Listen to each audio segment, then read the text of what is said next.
राजा को साधु निर्देश। जबकि राजा चित्रकेतु विलाप से व्याकुल होकर अपने पुत्र के मृत शरीर के बगल में एक मृत शरीर की तरह लेटे थे, दो महान संतों नारद और अंगिरा ने उन्हें आध्यात्मिक चेतना के बारे में निम्नानुसार निर्देश दिया।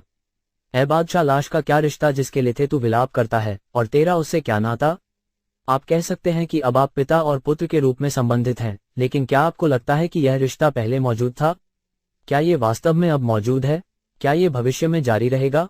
हे राजा, जैसे रेत के छोटे छोटे कण कभी कभी एक साथ आते हैं और कभी कभी लहरों के बल के कारण अलग हो जाते हैं, भौतिक शरीरों को स्वीकार करने वाले जीव कभी कभी एक साथ आते हैं और कभी कभी समय के बल से अलग हो जाते हैं। हे राजा, आप और हम दोनों, आपके सलाहकार, पत्नियां और मंत्री, साथ ही सब कुछ इस समय पूरे ब्रह्मांड में गतिमान और अविचलित एक अस्थायी स्थिति में है। हमारे जन्म से पहले ये स्थिति नहीं थी और हमारी मृत्यु के बाद ये स्थिति नहीं रहेगी। इसलिए हमारी स्थिति अब अस्थायी है, हालांकि यह झूठी नहीं है। इस प्रकार नारद और अंगिरा के निर्देश से प्रबुद्ध राजा चित्रकेतु ज्ञान से आशान्वित हो गए। अपने मुरझाए हुए चेहरे को हाथ से पोंछते हुए राजा ने बोलना शुरू किया।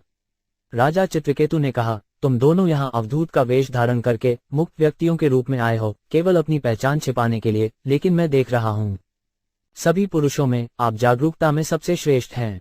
आप सब कुछ वैसा ही जानते हैं जैसा वह है, इसलिए आप सभी महानुभावों में सबसे महान हैं। क्योंकि आप महान व्यक्तित्व हैं, आप मुझे वास्तविक ज्ञान दे सकते हैं। मैं एक सूअर या कुत्ते की तरह, एक गांव के जानवर की तरह मूर्ख हूँ, क्योंकि मैं अज्ञानता के अंधेरे में डूबा हुआ हूँ। इसलिए कृपया मुझे बचाने के लिए ज्ञान की मशाल जलाएं। अंगिरा ने कहा, मेरे प्रिय राजा, जब आपको पुत्र प्राप्ति की इच्छा हुई तो मैं आपके पास आया। वास्तव में मैं वही अंगिरा ऋषि हूँ जिसने तुम्हें ये पुत्र दिया है। जहाँ तक इस ऋषि का सवाल है, वे महान ऋषि नारद हैं, भगवान ब्रह्मा के प्रत्यक्ष पुत्र। मेरे प्रिय राजा, आप भगवान के परम व्यक्तित्व के एक उन्नत भक्त हैं। किसी भौतिक वस्तु के खो जाने पर विलाप में लीन रहना आप जैसे व्यक्ति के लिए अनुपयुक्त है। इसलिए हम दोनों इस मिथ्या विलाप से, जो तुम्हारे अज्ञान रूपी अंधकार में विलीन होने के कारण है, तुम्हें छुड़ाने आए हैं।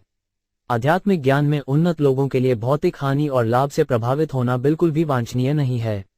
जब मैं पहली बार आपके घर आया था तो मैं आपको परम पालौकिक ज्ञान दे सकता था, लेकिन जब मैंने देखा कि आपका मन भौतिक वस्तुओं में लीन था, मैंने तुम्हें केवल एक पुत्र दिया जिसने तुम्हें हर्ष और विलाप का कारण बना दिया। मेरे प्रिय राजा, अब आप वास्तव में एक ऐसे व्यक्ति के दुख का अनुभव कर रहे हैं जिसके बेटे और बेटियां हैं। हे राजा, किसी का राज्य, सैन्य शक्ति, खजाना, नौकर, मंत्री, मित्र और रिश्तेदार सभी भय, भ्रम, विलाप और संकट के कारण हैं। वे एक गंधर्व नगर की तरह हैं, एक गैर मौजूद महल जिसकी कल्पना कोई जंगल में करता है। क्योंकि वे अनित्य हैं, वे भ्रम, स्वप्न और मानसिक मनगढ़ंत बातों से बेहतर नहीं हैं। पत्नी, बच्चे और संपत्ति जैसी ये दृश्य वस्तुएं सपने और मानसिक मनगढ़ंत बातें हैं। वास्तव में हम जो देखते हैं उसका कोई स्थायी अस्तित्व नहीं होता।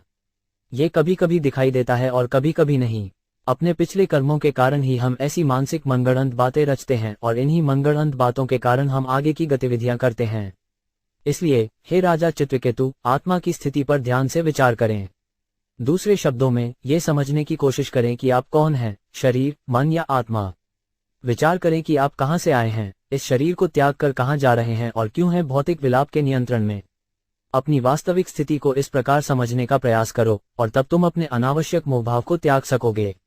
आप इस विश्वास को भी छोड़ने में सक्षम होंगे कि यह भौतिक संसार या कृष्ण की सेवा से सीधे संपर्क में न आने वाली कोई भी वस्तु शाश्वत है।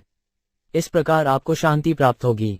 महान ऋषि नारद ने आगे कहा, मेरे प्रिय राजा, ध्यानपूर्वक मुझसे एक मंत्र प्राप्त करें जो सबसे शुभ है। मेरे द्वारा इसे स्वीकार करने के बाद 7 रातों में तुम प्रभु के साक्षात दर्शन कर सकोगे। मेरे प्रिय राजा, पूर्व दिनों में भगवान शिव और अन्य देवताओं ने संकर्षण के चरण कमलों की शरण ली। इस प्रकार वे तुरंत द्वैत के भ्रम से मुक्त हो गए और आध्यात्मिक जीवन में अद्वितीय और अद्वितीय महिमा प्राप्त की। आप बहुत जल्द उसी पद को प्राप्त कर लेंगे।